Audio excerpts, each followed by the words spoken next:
Voyage au centre de la Terre, Jules Verne, chapitre 9. Le jour du départ arriva. La veille, le complaisant M. Thompson nous avait apporté des lettres de recommandation pressantes pour le comte Trump, gouverneur de l'Islande, M. Peterson, le coadjuteur de l'évêque, et M. Finsen, maire de Reykjavik. En retour, mon oncle lui octroya les plus chaleureuses poignées de main. Le 2, à 6 heures du matin, nos précieux bagages étaient rendus à bord de la Valkyrie. Le capitaine nous conduisit à des cabines assez étroites et disposées sous une espèce de rouffle. « Avons-nous bon vent » demanda mon oncle.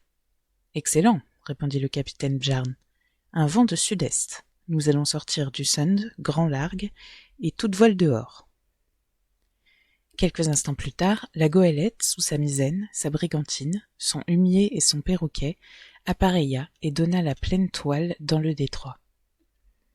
Une heure après, la capitale du Danemark semblait s'enfoncer dans les flots, éloignée, et la Valkyrie rasait la côte d'Elseneur. Dans la disposition nerveuse où je me trouvais, je m'attendais à voir l'ombre d'Hamlet errant sur la terrasse légendaire. « Sublime insensé, disais-je. Tu nous approuverais sans doute. Tu nous suivrais peut-être pour venir au centre du globe chercher une solution à ton doute éternel. » Mais rien ne parut sur les antiques murailles. Le château est, d'ailleurs, beaucoup plus jeune que l'héroïque prince du Danemark. Il sert maintenant de loge somptueuse aux portiers de ce détroit du Sund, où passent chaque année 15 000 navires de toutes les nations.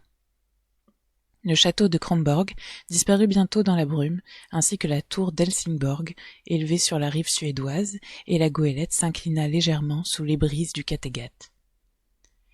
La Valkyrie était fine voilière, mais avec un navire à voile, on ne sait jamais trop sur quoi compter. Elle transportait à Reykjavik du charbon, des ustensiles de ménage, de la poterie, des vêtements de laine et une cargaison de blé. 5 hommes d'équipage, tous danois, suffisaient à la manœuvrer. « Quelle sera la durée de la traversée » demanda mon oncle au capitaine. « Une quinzaine de jours » répondit ce dernier, « si nous ne rencontrons pas trop de grains du nord-ouest par le travers des Féroé. »« Mais enfin, vous n'êtes pas sujet à éprouver des retards considérables. »« Non, monsieur Lindenbrock. Soyez tranquille, nous arriverons. » Vers le soir, la goélette doubla le cap Skagen, à la pointe nord du Danemark, traversa pendant la nuit le Skagerrak, rangea l'extrémité de la Norvège par le travers du cap Slines et donna dans la mer du Nord. 2 jours après, nous avions connaissance des côtes d'Écosse à la hauteur de Peterhead, et la Valkyrie se dirigea vers les Féroé en passant entre les Orcades et les Sealand. Bientôt, notre goélette fut battue par les vagues de l'Atlantique. Elle dut louvoyer contre le vent du Nord et n'atteignit pas sans peine les Féroé.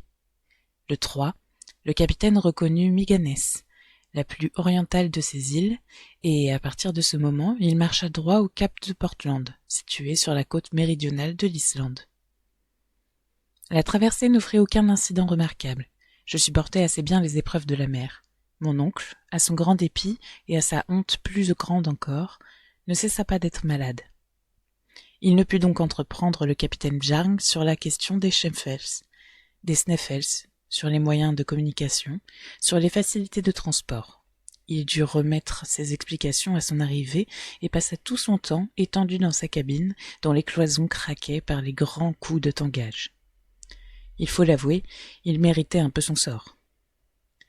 Le 11, nous relevâmes le cap Portland. Le temps clair alors permit d'apercevoir le Myrdaljökull qui le domine. Le cap se compose d'un gros morne à pente roide et planté tout seul sur la plage. La Valkyrie se tint à une distance raisonnable des côtes, en les prolongeant vers l'ouest, au milieu de nombreux troupeaux de baleines et de requins. Bientôt apparut un immense rocher percé à jour, au travers duquel la mer écumeuse donnait avec furie. Les îlots de Westman semblèrent sortis de l'océan, comme une semée de rocs sur la plaine liquide. À partir de ce moment, la goélette prit du champ pour tourner à bonne distance du cap Reykjanes, qui ferme l'angle occidental de l'Islande. La mer, très forte, empêchait mon oncle de monter sur le pont pour admirer ces côtes déchiquetées et battues par les vents du sud-ouest. 48 heures après, en sortant d'une tempête qui força la goélette de fuir à sec de toile, on enleva dans l'est la balise de la pointe de Skagen, dont les roches dangereuses se prolongent à la grande distance sous les flots. Un pilote islandais vint à bord, et 3 heures plus tard, la Valkyrie mouillait dans le Reykjavik, dans la baie de Faxa. Le professeur sortit enfin de sa cabine, un peu pâle, un peu défait, mais toujours enthousiaste, et avec un regard de satisfaction dans ses yeux. La population de la ville, singulièrement intéressée par l'arrivée d'un navire dans lequel chacun a quelque chose à prendre, se groupait sur le quai. Mon oncle avait hâte d'abandonner sa prison flottante, pour ne pas dire son hôpital. Mais, avant de quitter le pont de la Goélette, il m'entraîna à l'avant, et là, du doigt, il me montra à la partie septentrionale de la baie une haute montagne à 2 pointes, un double cône couvert de neiges éternelles.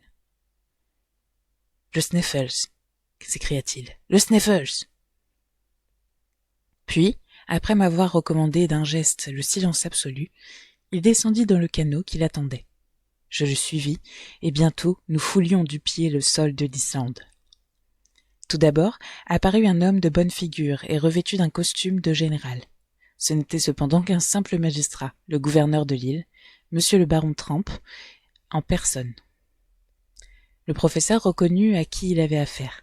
Il remit au gouverneur ses lettres de Copenhague, et il s'établit en danois une courte conversation à laquelle je demeurais absolument étranger, et pour cause. Mais, de ce premier entretien, il résulta ceci, que le baron Tramp se mettait entièrement à la disposition du professeur Lidenbrock.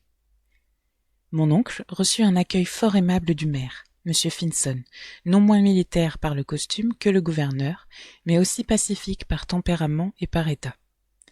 Quant au coadjuteur, M. Picterson, il faisait actuellement une tournée épiscopale dans le bailliage du Nord. Nous devions renoncer provisoirement à lui, être présentés. Mais un charmant homme, et dont le concours nous vint fort précieux, ce fut M. Fridriksson, professeur de sciences naturelles à l'école de Reykjavik. Ce savant modeste ne parlait que l'islandais et le latin. Il vint m'offrir ses services dans la langue d'Omaras, et je sentis que nous étions faits pour nous entendre. Ce fut, en effet, le seul personnage avec lequel je pus m'entretenir pendant mon séjour en Islande. Sur 3 chambres, dont se composait sa maison, cet excellent homme en mit 2 à notre disposition, et bientôt nous y fûmes installés avec nos bagages, dont la quantité étonna un peu les habitants de Reykjavik. « Eh bien, Axel, me dit mon oncle, cela va, et le plus difficile est fait. »« Comment, le plus difficile ?» m'écriai-je. « Sans doute, nous n'avons plus qu'à descendre. »« Si vous le prenez ainsi, vous avez raison, mais enfin, après avoir descendu, il faudra remonter, j'imagine. »« Oh, cela ne m'inquiète guère, voyons. Il n'y a pas le temps à perdre. Je vais me rendre à la bibliothèque. Peut-être s'y trouve-t-il quelques manuscrits de Saknussemm, et je serai bien aise de le consulter. Alors, pendant ce temps, je vais visiter la ville. Est-ce que vous n'en ferez pas autant ? Oh, cela m'intéresse médiocrement. Ce qui est curieux dans cette terre d'Islande n'est pas au-dessus, mais dessous. Je sortis et j'errai au hasard. S'égarer dans les 2 rues de Reykjavik n'eût pas été chose facile. Je ne fus donc pas obligé de demander mon chemin, ce qui, dans la langue des gestes, expose à beaucoup de mécomptes. La ville s'allonge sur un sol assez bas et marécageux entre 2 collines. Une immense coulée de lave la couvre d'un côté et descend en rampe assez douce vers la mer. De l'autre s'étend cette vaste baie de Faxa, bornée au nord par l'énorme glacier de Sneffels, et dans laquelle la Valkyrie se trouvait seule à l'ancre en ce moment. Extraordinairement, les gardes-pêche anglais et français s'y tiennent mouillés et au large, mais ils étaient alors en service sur les côtes orientales de l'île. La plus longue des 2 rues de Reykjavik est parallèle au rivage. Là demeurent les marchands et les négociants dans les cabanes de bois faites de poutres rouges horizontalement disposées. L'autre rue, située plus à l'ouest, court vers un petit lac entre les maisons de l'évêque et d'autres personnages étrangers au commerce. J'eus bientôt à arpenter ces voies mornes et tristes. J'entrevoyais parfois un bout de gazon décoloré, comme un vieux tapis de laine râpé par l'usage, ou bien quelque apparence de verger, dont les rares légumes, pommes de terre, choux et laitues, eussent figuré à l'aise sur une table lilliputienne. Quelques giroflées maladives essayaient aussi de prendre un petit air de soleil. Vers le milieu de la rue non commerçante, je trouvai le cimetière public, enclos d'un mur en terre, et dans lequel la place ne manquait pas. Puis, en quelques enjambées, j'arrivai à la maison du gouverneur, une masure comparée à l'hôtel de ville de Hambourg, un palais auprès des huttes de la population islandaise. Entre le petit lac et la ville s'élevait l'église, bâtie dans un goût protestant, et construite en pierre calcinée dont les volcans font eux-mêmes les frais d'extraction. Par les grands vents d'ouest, son toit de tuiles rouges devait évidemment se disperser dans les airs au grand dommage des fidèles. Sur une éminence voisine, j'aperçus l'école nationale, où, comme je l'appris plus tard de notre hôte, on professait l'hébreu, l'anglais, le français et le danois, 4 langues dont, à ma honte, je ne connaissais pas le premier mot. J'aurais été le dernier des 40 élèves que comptait ce petit collège, et indigne de coucher avec eux dans les armoires à 2 compartiments, où le plus délicat étoufferait dès la première nuit. En 3 heures, j'eus visité non seulement la villa, mais ses environs. L'aspect général en était singulièrement triste. Pas d'arbres, pas de végétation, pour ainsi dire. Partout, les arêtes vives des roches volcaniques. Les huttes des Islandais sont faites de terre et de tourbe, et leurs murs inclinés en dedans. Elles ressemblent à des toits posés sur le sol. Seulement, ces toits sont de prairies relativement fécondes.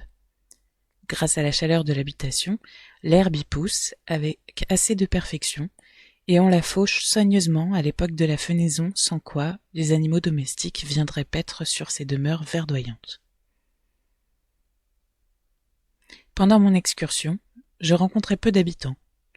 En revenant de la rue commerçante, je vis la plus grande partie de la population occupée à sécher, saler et charger des morues, principal article d'exportation.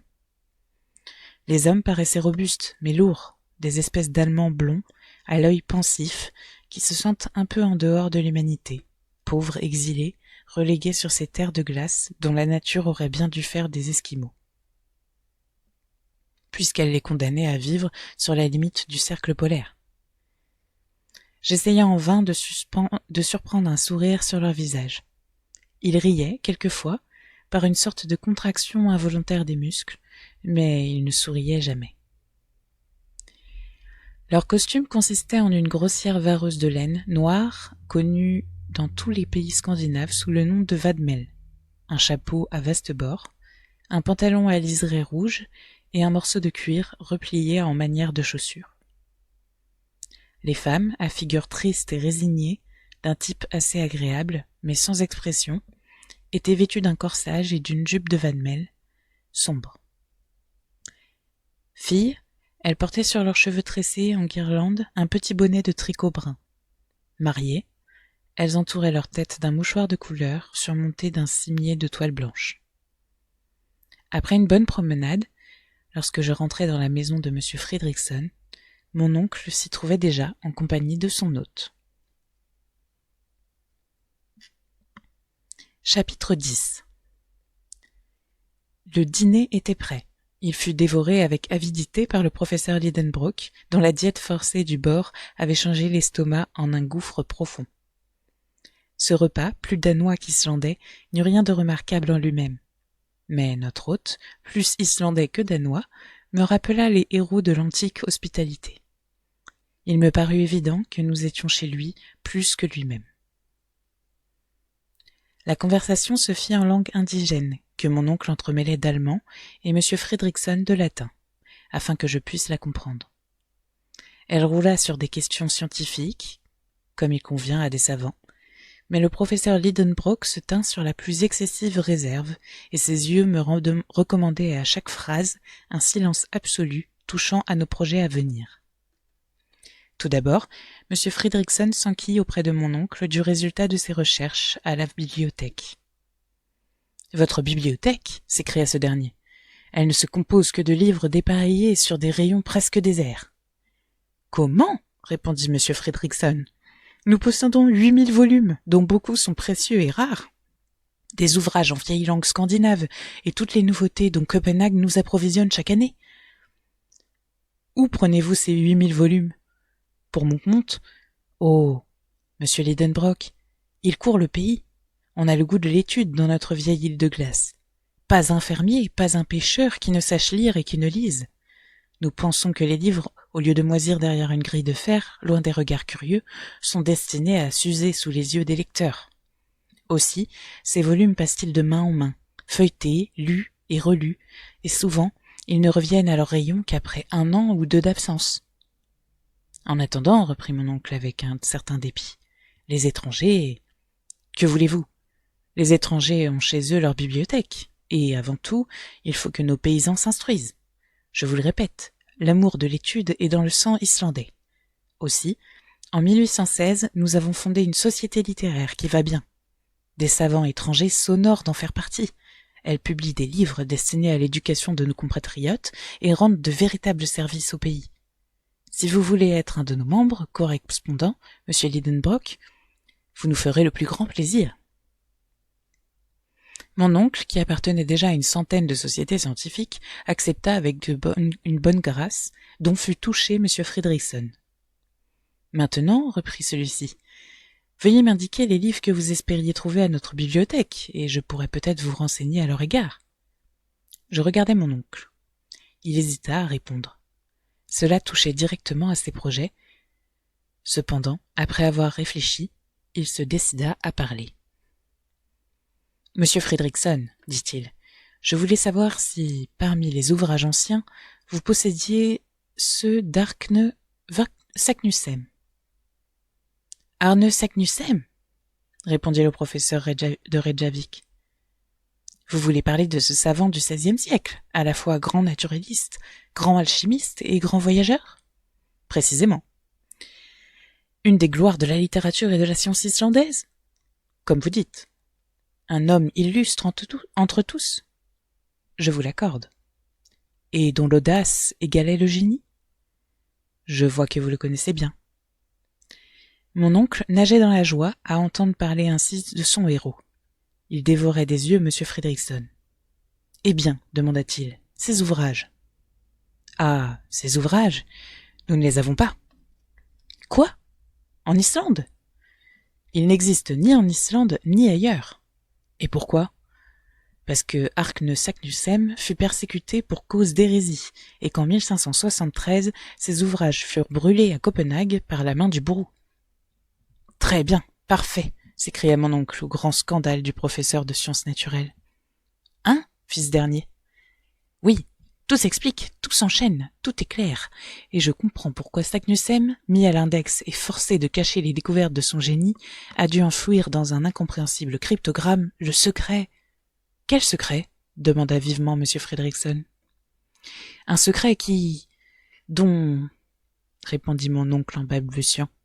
« Est-ce que vous auriez quelques documents particuliers ?» reprit notre hôte. « Non, je faisais pure supposition. » « Eh bien, » répondit M. Fridriksson, qui eut la bonté de ne pas insister en voyant la trouble de son interlocuteur. « J'espère, ajouta-t-il, que vous ne quitterez pas notre île sans avoir puisé à ses richesses minéralogiques. »« Certes, » répondit mon oncle, « mais j'arrive un peu tard. Des savants ont déjà passé par ici ?»« Oui, monsieur Lidenbrock, les travaux de monsieur Olafsen et Povjesen, exécutés par ordre du roi, les études de Troyle, la mission scientifique de M. Gaimard et Robert, à bord de la corvette française La Recherche, et dernièrement les observations des savants embarqués dans la frégate La Reine Hortense, ont puissamment contribué à la reconnaissance de l'Islande. Mais croyez-moi, il y a encore à faire. « Vous pensez ?» demanda mon oncle d'un air bonhomme, en essayant de modérer l'éclair dans ses yeux. « Oui. Que de montagnes, de glaciers, de volcans à étudier, qui sont peu connus. Et tenez, sans aller plus loin, voyez ce mont qui s'élève à l'horizon. C'est le Sneffels. »« Ah !» fit mon oncle, Le Sneffels. Oui, l'un des volcans les plus curieux et dont on visite rarement le cratère. Éteint? Oui, éteint depuis 500 ans. Eh bien, répondit mon oncle, qui se croisait frénétiquement les jambes pour ne pas sauter en l'air.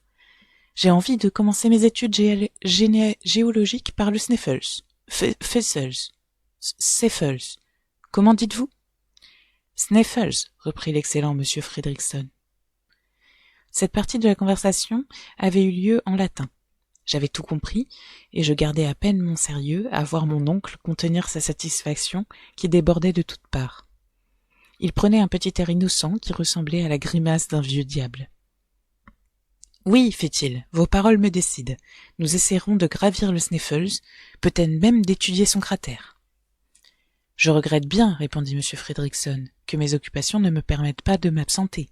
Je vous aurais accompagné avec plaisir et profit. »« Oh, non, répondit vivement mon oncle. « Nous ne voulions déranger personne, monsieur Fredrickson. Je vous remercie de tout mon cœur.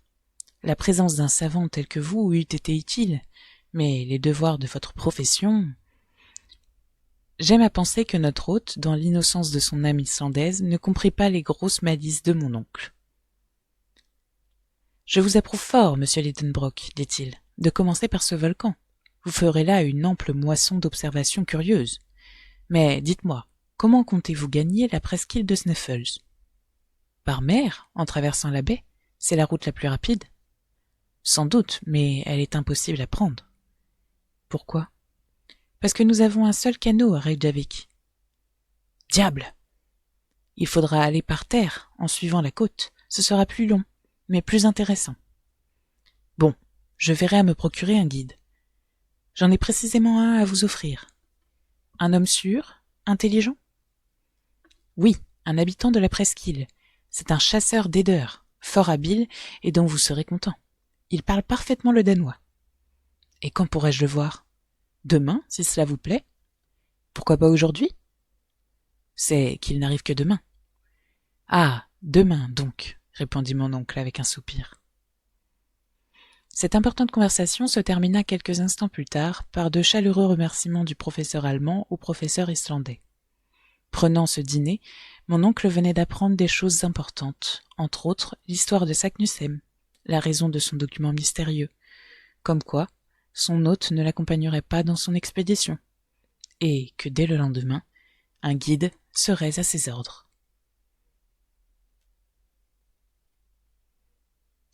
Chapitre 11. Le soir, je fis une courte promenade sur les rivages de Reykjavik et je revins de bonne heure me coucher dans mon lit de grosses planches où je dormis d'un profond sommeil. Quand je me réveillai, j'entendis mon oncle parler abondamment dans la salle voisine. Je me levai aussitôt et je me hâtai d'aller le rejoindre. Il causait en danois avec un homme de haute taille, vigoureusement découplé. Ce grand gaillard devait être d'une force peu commune. Ses yeux, percés dans une tête très grosse et assez naïve, me parurent intelligents. Ils étaient d'un bleu rêveur. De longs cheveux, qui eussent passé plus roux, même en Angleterre,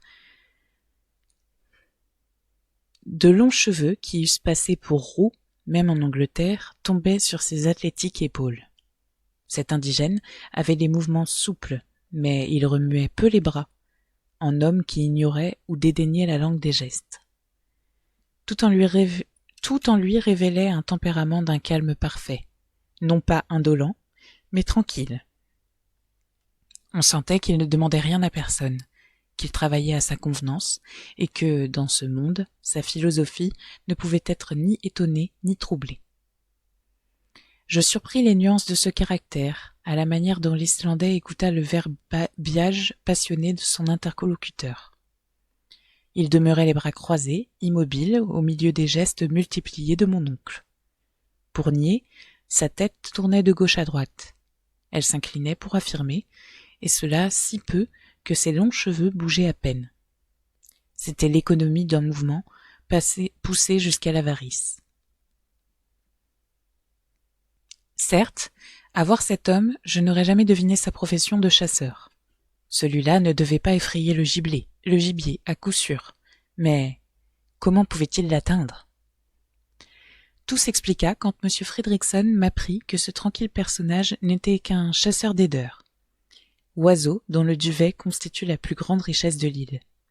En effet, ce duvet s'appelle l'édredon, et il ne faut pas une grande dépense de mouvement pour le recueillir. Au premier jour de l'été, la femelle de laideur sorte de jolis canards, va bâtir son nid parmi les rochers des fjords, dont la côte est toute frangée.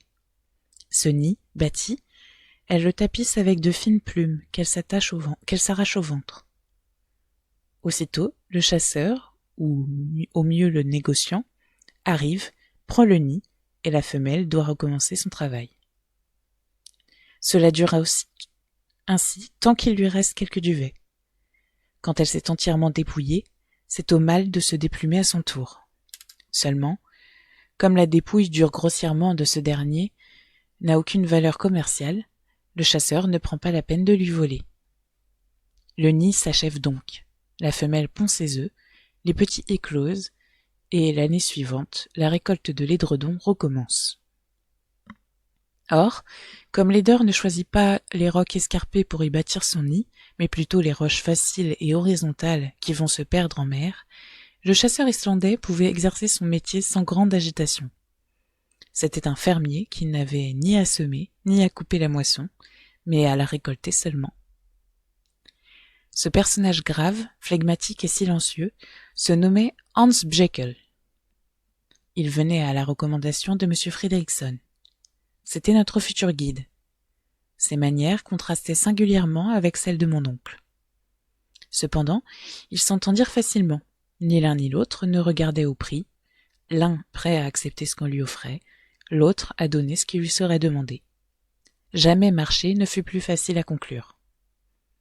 Or, des conventions, il résulta que Hans s'engageait à nous conduire au village de Säpi, situé sur la côte méridionale de la presqu'île de Snæfell, au pied même du volcan.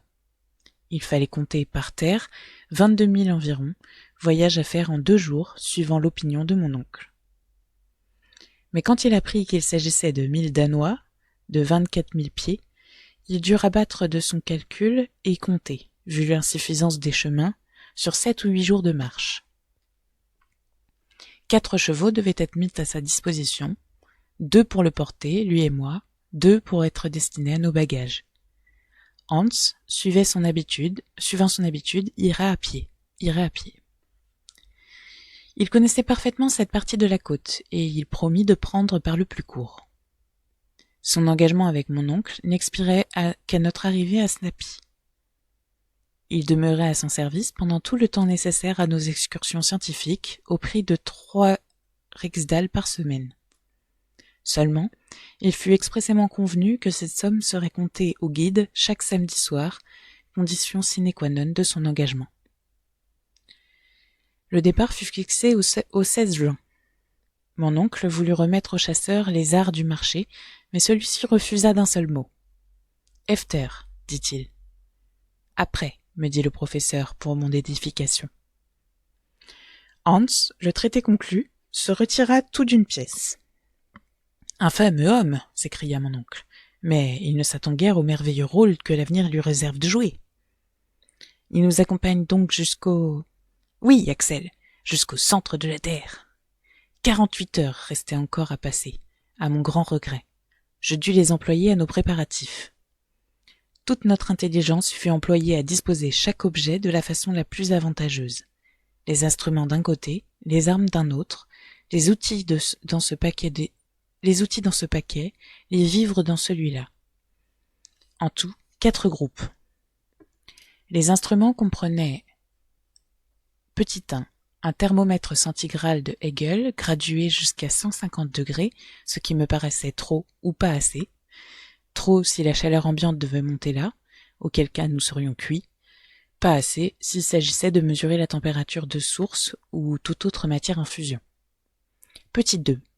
Un manomètre à air comprimé, disposé de manière à indiquer des pressions supérieures à celles de l'atmosphère au niveau de l'océan. En effet, le baromètre ordinaire n'eût pas suffi, la pression atmosphérique devant augmenter proportionnellement à notre descente au-dessous de la surface de la Terre. Un chronomètre, Petit 3. Un chronomètre de Boissonnat, jeune de Genève. Parfaitement réglé au méridien de Hambourg. Petit 4. 2 boussoles d'inclinaison et de déclinaison. Petit 5. Une lunette de nuit. Petit 6. 2 appareils de Ruhmkorff qui, au moyen d'un courant électrique, donnaient une lumière très portative, sûre et peu encombrante. Les armes consistaient en 2 carabines de Purdley Moore & Co. et 2 revolvers Colt. Pourquoi des armes ? Nous n'avions ni sauvages ni bêtes féroces à redouter, je suppose. Mais mon oncle paraissait tenir à son arsenal comme à ses instruments, surtout à une notable quantité de fulmi-coton, inaltérable à l'humidité, et dont la force expansive est fort supérieure à celle de la poudre ordinaire. L'appareil de M. Ruhmkorff consiste en une pile de benzène mise en activité au moyen de bichromate de potasse qui ne donne aucune odeur. Une bobine d'induction met l'électricité produite par la pile en communication avec une lanterne d'une disposition particulière. Dans cette lampe se trouve un serpentin de verre où le vide a été fait et dans lequel reste seulement un résidu de gaz carbonique ou d'azote. Quand l'appareil fonctionne, ce gaz devient lumineux en produisant une lumière blanchâtre et continue. La pile et la bobine sont placées dans un sac de cuir que le voyageur porte en bandoulière. La lanterne, placée extérieurement, éclaire très suffisamment dans les profondes obscurités. Elle permet de s'aventurer sans craindre aucune explosion au milieu des gaz les plus inflammables et ne s'éteint pas même au sein des plus profonds cours d'eau. M. Ruhmkorff est un savant et un habile physicien. Sa grande découverte, c'est sa bobine d'induction qui permet de produire de l'électricité à haute tension. Il a obtenu en 1864 le prix quinquennal de 50 000 francs que la France réservait à la plus ingénieuse application de l'électricité. Les outils comprenaient 2 pics, 2 pioches, une échelle de soie, 3 bâtons ferrés, une hache, un marteau, une douzaine de coins et pitons de fer, et de longues cordes à nœuds. Cela ne laissait pas de faire un fort colis, car l'échelle mesurait 300 pieds de longueur. Enfin, il y avait les provisions. Le paquet n'était pas gros, mais rassurant, car je savais qu'en viande concentrée et en biscuits secs, il contenait pour 6 mois de vivres. Le genièvre en formait toute la partie liquide, et l'eau manquait totalement. Mais nous avions des gourdes, et mon oncle comptait sur les sources pour les remplir. Les objections que j'avais pu faire sur leur qualité, leur température et même leur absence étaient restées sans succès. Pour compléter la nomenclature exacte de nos articles de voyage, je noterai une pharmacie portative comprenant des ciseaux à lame mousse, des attelles pour fractures, une pièce de ruban en fil écru, des bandes de compresse, du sparadrap, une palette pour saigner, toutes choses effrayantes. De plus, une série de flacons contenant de la dextrine, de l'alcool vulnéraire, de l'acétate de plomb liquide, de l'éther, du vinaigre et de l'ammoniac, toute drogue est d'un emploi peu rassurant. Enfin, les matières nécessaires aux appareils de Ruhmkorff. Mon oncle n'avait eu garde d'oublier la provision de tabac, de poudre de chasse et de l'amadou. Non plus qu'une ceinture de cuir qu'il portait autour des reins et où se trouvait une suffisante quantité de monnaie d'or, d'argent et de papier. De bonnes chaussures rendues imperméables par un enduit de goudron et de gomme élastique se trouvaient au nombre de 6 paires dans le groupe des outils. Ainsi vêtu, chaussé, équipé, il n'y a aucune raison pour ne pas aller loin, me dit mon oncle. La journée du 14 fut employée tout entière à disposer ces différents objets. Le soir, nous dînâmes chez le baron Tramp, en compagnie du maire de Reykjavik et du docteur Yatalin, le grand médecin du pays. M. Fredrickson n'était pas au nombre des convives. J'appris plus tard que le gouverneur et lui se trouvaient en désaccord sur une question d'administration et ne se voyaient pas. Je n'eus donc pas l'occasion de comprendre un mot de ce qui se dit pendant ce dîner semi-officiel. Je remarquai seulement que mon oncle parla tout le temps. Le lendemain, le 15, Les préparatifs furent achevés. Notre hôte fut un sensible plaisir au professeur en lui remettant une carte de l'Islande incomparablement plus parfaite que celle d'Henderson. La carte de M. Olaf Nicolas Olsen, réduite à 1/480 millième, et publiée par la Société littéraire islandaise d'après les travaux géodéstiques de M. Schilfrisak et le levé topographique de M. Björn Gumtalo. C'était un précieux document pour un minéralogiste. La dernière soirée se passa dans une intime causerie avec M. Fredriksson, pour lequel je me sentais pris d'une vive sympathie. Puis, à la conversation succéda un sommeil assez agité, de ma part du moins. À 5 heures du matin, le hennissement de 4 chevaux qui piaffaient sous ma fenêtre me réveilla. Je m'habillai à la hâte et je descendis dans la rue. Là, Hans achevait de charger nos bagages sans se remuer, pour ainsi dire. Cependant, il opérait avec une adresse peu commune. Mon oncle faisait plus de bruit que de besogne, et le guide paraissait se soucier fort peu de ses recommandations. Tout fut terminé à 6 heures. M. Fredriksson nous serra les mains, mon oncle le remercia en islandais de sa bienveillante hospitalité, et avec beaucoup de cœur. Quant à moi, j'ébauchai dans mon meilleur latin quelques saluts cordiaux. Puis, nous nous mîmes en selle, et M. Fredriksson me lança avec son dernier adieu ce vers de Virgile qu'il semblait avoir été fait pour nous, voyageurs incertains de la route. Et quacumque viam deterit fortuna sequamur.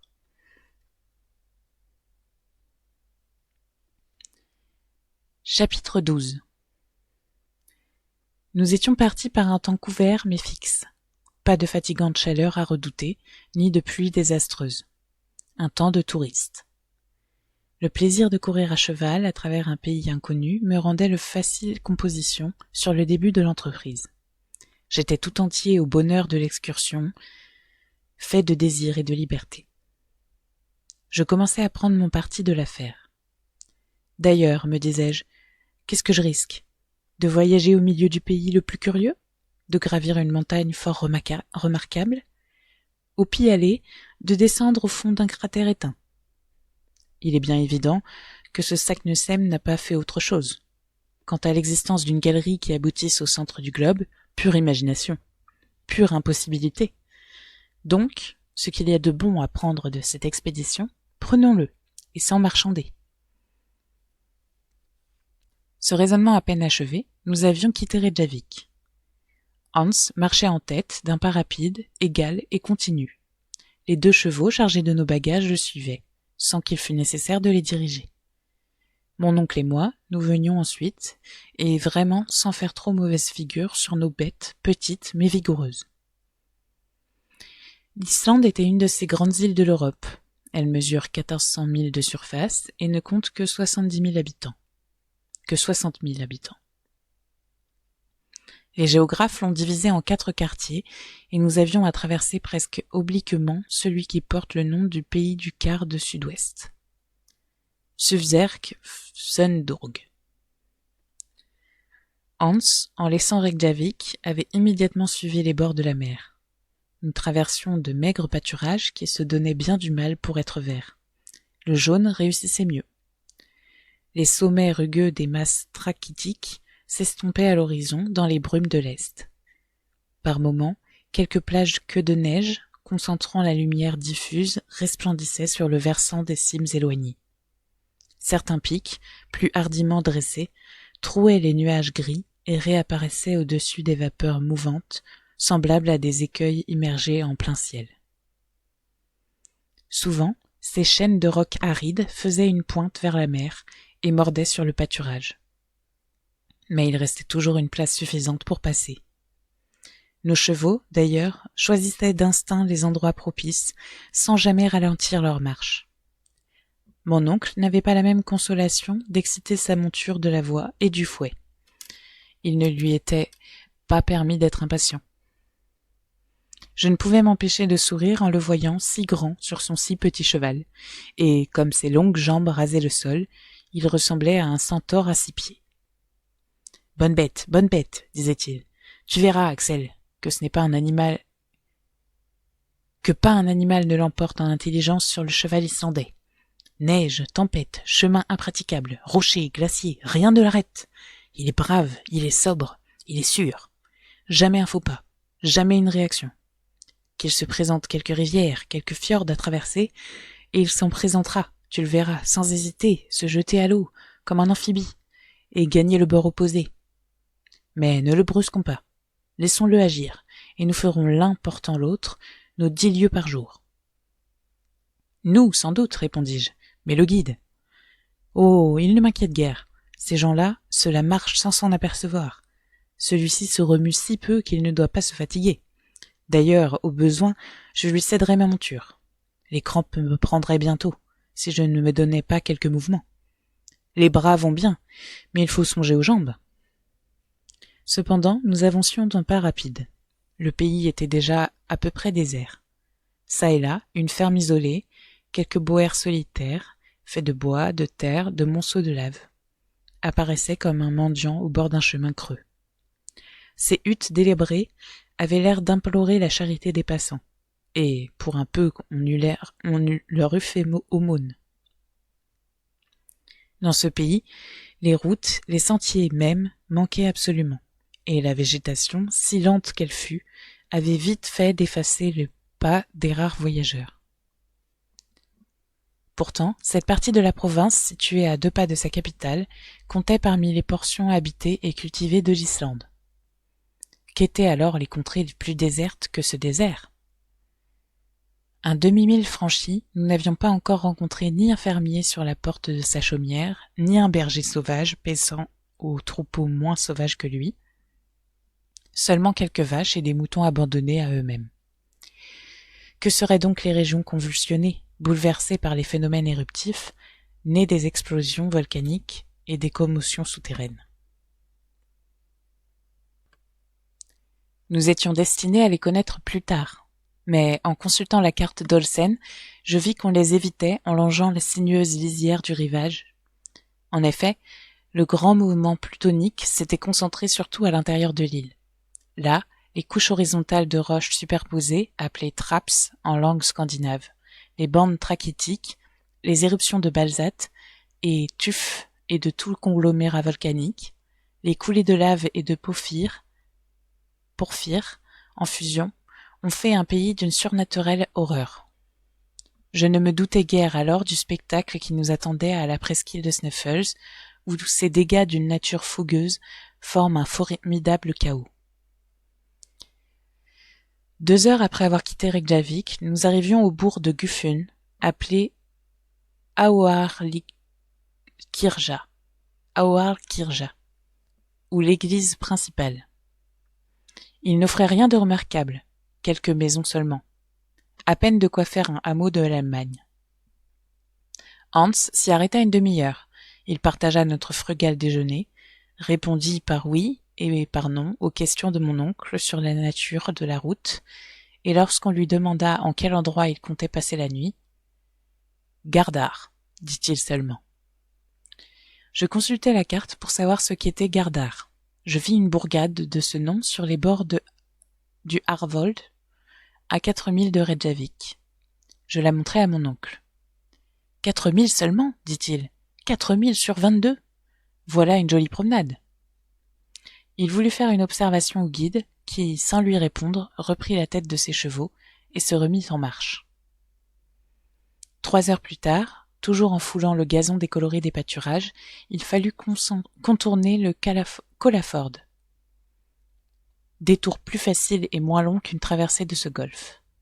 Bientôt, nous entrions dans une Pingstaer, lieu de juridiction communale nommé Ejulberg, et dont le clocher eût sonné midi si les églises islandaises avaient été assez riches pour posséder une horloge. Mais elles ressemblent fort à leurs paroissiens, qui n'ont pas de montre et qui s'en passent.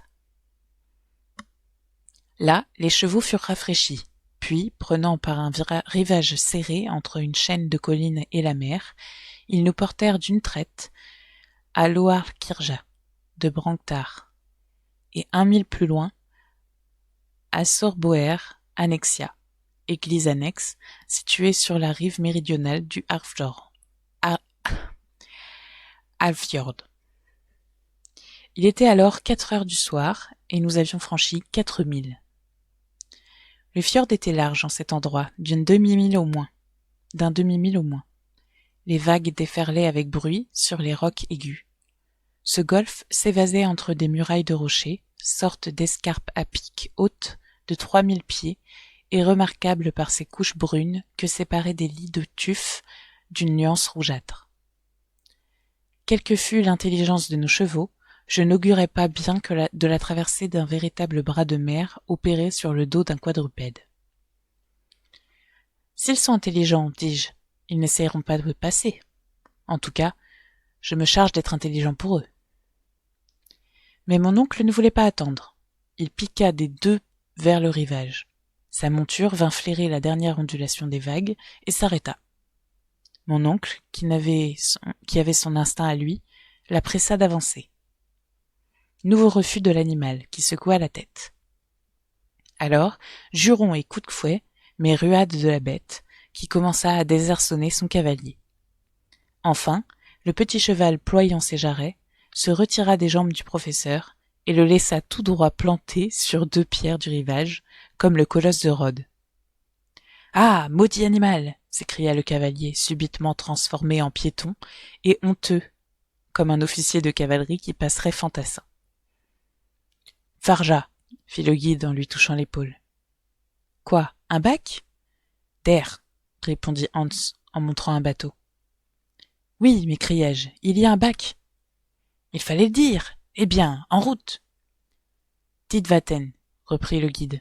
« Que dit-il ?»« Il dit marée, » répondit mon oncle en me traduisant le mot danois.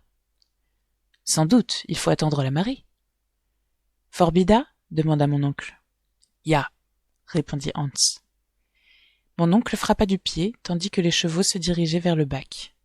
Je compris parfaitement la nécessité d'attendre un certain instant de la marée pour entreprendre la traversée du fjord, celui où la mer, arrivée à sa plus grande hauteur, est étale.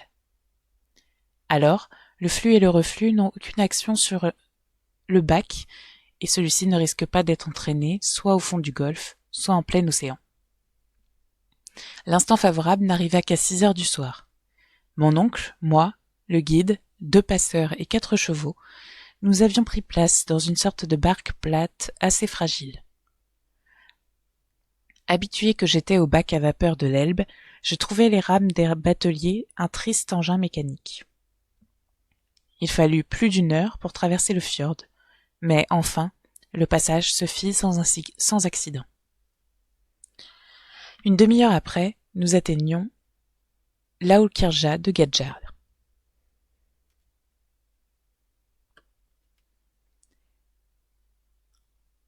Chapitre 13. Il aurait dû faire nuit, mais sous le 65e parallèle, la clarté diurne des régions polaires ne devait pas m'étonner. En Islande, pendant le mois de juin et juillet, le soleil ne se couche pas. Néanmoins, la température s'était abaissée. J'avais froid et surtout faim. Bienvenu fut le beau air, qui s'ouvrit hospitalièrement pour nous recevoir. C'était la maison d'un paysan, mais, en fait d'hospitalité, elle valait celle d'un roi. À notre arrivée, le maître vint nous tendre la main, et sans plus de cérémonie, il nous fit signe de le suivre. Le suivre, en effet, car l'accompagner eût été impossible. Un passage long, étroit, obscur, donnait accès dans cette maison construite en poutres à peine équarrie et permettait d'arriver à chacune des chambres. Celle-ci était au nombre de 4. La cuisine, l'atelier de tissage, la badstofa, une chambre à coucher de la famille, et, la meilleure entre toutes, la chambre des étrangers. Mon oncle, à la taille duquel on n'avait pas songé en bâtissant la maison, ne manqua pas de donner 3 ou 4 fois la tête contre les saillies du plafond. On nous introduisit dans notre chambre, sorte de grande salle avec un sol de terre battue et éclairée d'une fenêtre dont les vitres étaient faites de membranes de mouton assez peu transparentes. La literie se composait de fourrages secs jetés dans 2 cadres de bois peints en rouge et ornés de sentences islandaises. Je ne m'attendais pas à ce confortable. Seulement, Il régnait dans cette maison une forte odeur de poisson sec, de viande macérée et de lait aigre, dont mon odorat se trouvait assez mal. Lorsque nous eûmes mis de côté notre harnachement de voyageurs, la voix de l'hôte se fit entendre, qui nous conviait à passer dans la cuisine, seule pièce où l'on fit du feu, même par les plus grands froids. Mon oncle se hâta d'obéir à cette amicale injonction. Je le suivis. La cheminée de la cuisine était d'un modèle antique. Au milieu de la chambre, une pierre pour tout foyer, au toit un trou par lequel s'échappait la fumée. Cette cuisine servait aussi de salle à manger. À notre entrée, l'hôte, comme s'il ne nous avait pas encore vus, nous salua du mot « Saelvertu », qui signifie « Soyez heureux », et il vint nous baiser la joue. Sa femme, après lui, prononça les mêmes paroles, accompagnées du même cérémonial.